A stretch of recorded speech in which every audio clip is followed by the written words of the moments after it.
Hello everyone, कैसे हैं आप लोग। आज दिनांक 3 मार्च को जिन भी स्टूडेंट के कॉन्स्टिट्यूशन ऑफ ह्यूमन राइट्स के सेक पेपर के सेट 3 का एग्जाम था, तो उसका आंसर की आ गया है। तो जल्दी से अपना आंसर मिला लीजिए। तो फर्स्ट क्वेश्चन जो पूछा गया था वो था, which prime minister of Britain was constitute cabinet mission in 1946। 1946 में ब्रिटेन के किस प्रधानमंत्री ने कैबिनेट मिशन का गठन किया था। तो इसका सही आंसर है ऑप्शन बी, क्लीमेंट एटली। ठीक है। अगला क्वेश्चन जो पूछा गया था वो था, when Dr. Sachidanand Sinha was appointed as pro tem speaker of constituent assembly.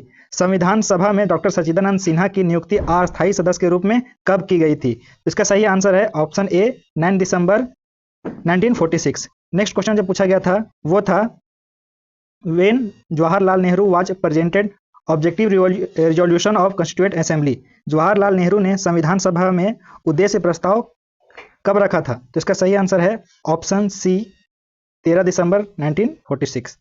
अगला क्वेश्चन जो पूछा गया था वो था, doctor Bhimrao Ambedkar was the chairman of which committee in constituent assembly. Doctor Bhimrao Ambedkar संविधान सभा में किस समिति के अध्यक्ष थे। तो इसका सही आंसर है ऑप्शन बी, ड्राफ्टिंग कमेटी, प्रारूप समिति। ठीक है। नेक्स्ट क्वेश्चन जो पूछा गया था वो था, how many members were represented princely state in constituent assembly. संविधान सभा में देशी रियासतों से कितने सदस्य प्रतिनिधित्व कर रहे थे। तो इसका सही आंसर है ऑप्शन बी, 93। नेक्स्ट क्वेश्चन था, how many womens members were there in constituent assembly. संविधान सभा में महिला सदस्य कितनी थी। तो इसका सही आंसर है ऑप्शन सी, 15। ठीक है। नेक्स्ट क्वेश्चन जो पूछा गया था वो था, when the constitution day is celebrated. Bharat में संविधान दिवस कब मनाया जाता है। तो इसका सही आंसर है ऑप्शन सी, 26 नवंबर। ठीक है।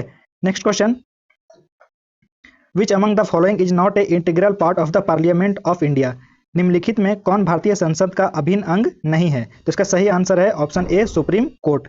Next question, which part of the constitution deals with the fundamental duties. संविधान का कौन सा भाग मौलिक कर्तव्यों से संबंधित है। इसका सही आंसर है option B, part 4A। Next question, under which article of the constitution the provisions of citizenship is mentioned. संविधान के किस अनुच्छेदों में नागरिकता के प्रावधानों का उल्लेख है। तो इसका सही आंसर है ऑप्शन ए, आर्टिकल 5 to 11। ठीक है। नेक्स्ट क्वेश्चन जो पूछा गया था वो था, which schedule of the constitution is related with the recognition official language. ठीक है। संविधान के किस अनुसूची में मान्यता प्राप्त भाषाओं का उल्लेख है। तो इसका सही आंसर है ऑप्शन बी, 8th शेड्यूल। ठीक है, 8वीं अनुसूची।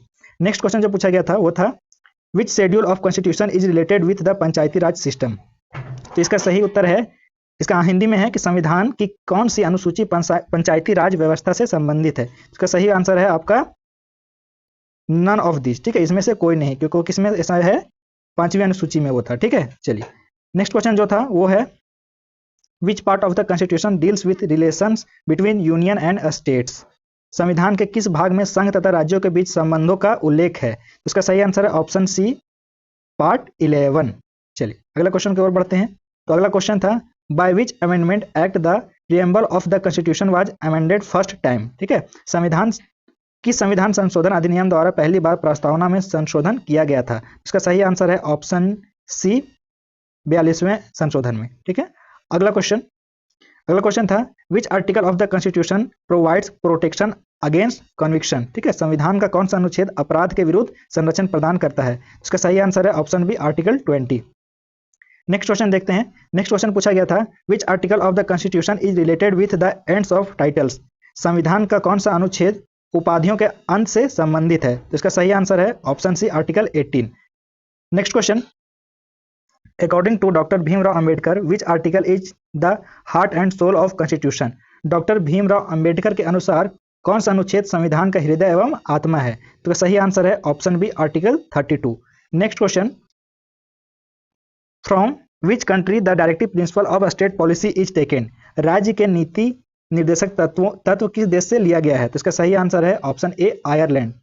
Next question, which country is known as the mother of parliamentary system. किस देश को संसदीय व्यवस्था का जननी माना जाता है। तो इसका सही आंसर है option B, Britain. Next question है, who is the head of state in India. Bharat में राज्याध्यक्ष कौन है। इसका सही आंसर है option C, president. Next question है, who administers the oath to the office of the president of India.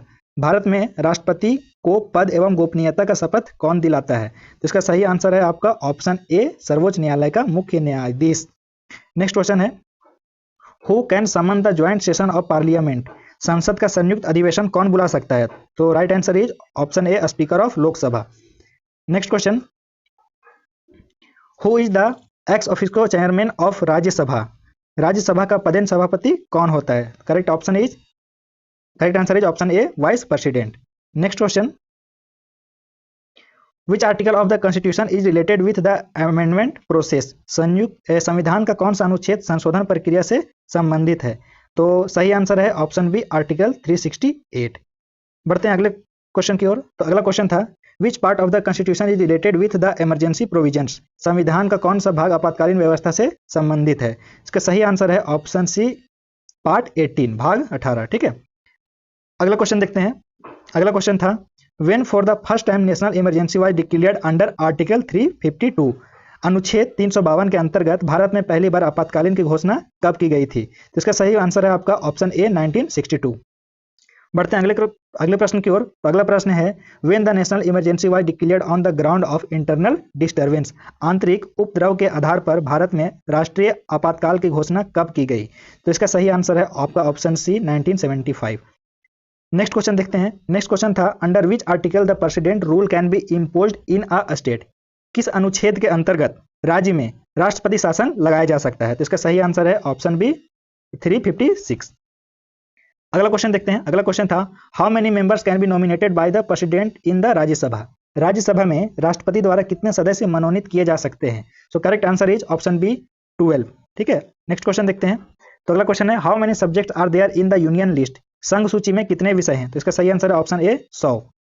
अगला question, how many articles are there in the universal declaration of human rights? मानवाधिकारों के सार्वभौमिक घोषणा पत्र में कितने अनुच्छेद हैं? इसका सही आंसर है आपका ऑप्शन सी, 30। अगला क्वेश्चन देखते हैं। तो अगला क्वेश्चन पूछा गया था, when the United Nations adopted the universal declaration of human rights? संयुक्त राष्ट्र संघ मानव अधिकारों के सार्वभौमिक घोषणा पत्र को कब अंगीकार किया? तो इसका सही आंसर है आपका ऑप्शन बी, 10 दिसंबर 1948। अगला क्वेश्चन था, which article of the constitution protect us from human trafficking? संविधान का कौन सा अनुच्छेद मानव श्रम के दुर्व्यवहार से संरक्षण प्रदान करता है? इसका सही आंसर है ऑप्शन डी, इनमें से कोई नहीं। वो संरक्षण प्रदान कौन करता है? आर्टिकल 23। चलिए अगला क्वेश्चन देखते हैं हम लोग। तो अगला क्वेश्चन है, when the national human rights commission was established in India? Bharat में राष्ट्रीय मानवाधिकार आयोग की स्थापना कब हुई? तो इसका सही आंसर है option A, October 1993। Next question है, who among the following is associated with the Bachpan Bachao आंदोलन? निम्नांकित में कौन बचपन बचाओ आंदोलन से जुड़े हैं? So correct answer is option C, Kailash Satyarthi. ठीक है, अब अगला क्वेश्चन देखते हैं। तो अगला क्वेश्चन है, the Nobel peace prize laureate 2014 Malala Yousafzai is associated with which activity? यानी कि 2014 में नोबेल शांति पुरस्कार विजेता मलाला यूसुफजई किस क्षेत्र से जुड़ी हैं? तो इसका सही आंसर हो जाएगा आपका ऑप्शन ए, फीमेल एजुकेशन, नारी शिक्षा से। अगला क्वेश्चन है, who was initially propose the classify human rights into 3 generation? सर्वप्रथम मानवाधिकारों को 3 जनरेशन में किसने वर्गीकृत किया था? इसका सही आंसर है आपका ऑप्शन सी, कारेल बसाक। चलिए नेक्स्ट क्वेश्चन देखते हैं हम लोग। तो इसमें पूछा गया था, famous slogan liberty equality and fraternity is associated with which revolution? प्रसिद्ध नारा स्वतंत्रता, समानता, भातृत्व किस क्रांति से जुड़ा है? तो इसका सही आंसर है आपका ऑप्शन बी, फ्रेंच रिवॉल्यूशन। चलिए अगला क्वेश्चन हम लोग देख लेते हैं। अगला क्वेश्चन में क्या पूछा गया था आपको? तो इसमें पूछा गया था, who was the first chairman of national human rights commission of India? Bharat में राष्ट्रीय मानवाधिकार आयोग के प्रथम अध्यक्ष कौन थे? इसका सही आंसर हो जाएगा आपका ऑप्शन बी, रंगनाथ मिश्रा। चलिए अब देखते हैं लास्ट क्वेश्चन। तो लास्ट क्वेश्चन जो पूछा गया था वो था, which among the following is a violation of human rights? निम्नांकित में क्या मानवाधिकार का उल्लंघन है? तो ये बंधुआ मजदूरी भी है, मानव का दुर्व्यवहार भी है, छुआछूत भी है। तो इसका सही आंसर क्या हो जाएगा? ऑप्शन डी, इनमें से सभी। तो जैसा कि देखे हैं कि इससे पहले हम 2 वीडियो करा चुके थे, सेट 1 और सेट 2 का। तो ज़्यादातर क्वेश्चन उसी से रिपीट किया गया है। तो जिन बच्चों ने उस वीडियो को देखा होगा उसके लिए तो बहुत बेनिफिशियल है। ठीक है, तो ये थे आपके सारे क्वेश्चंस के आंसर।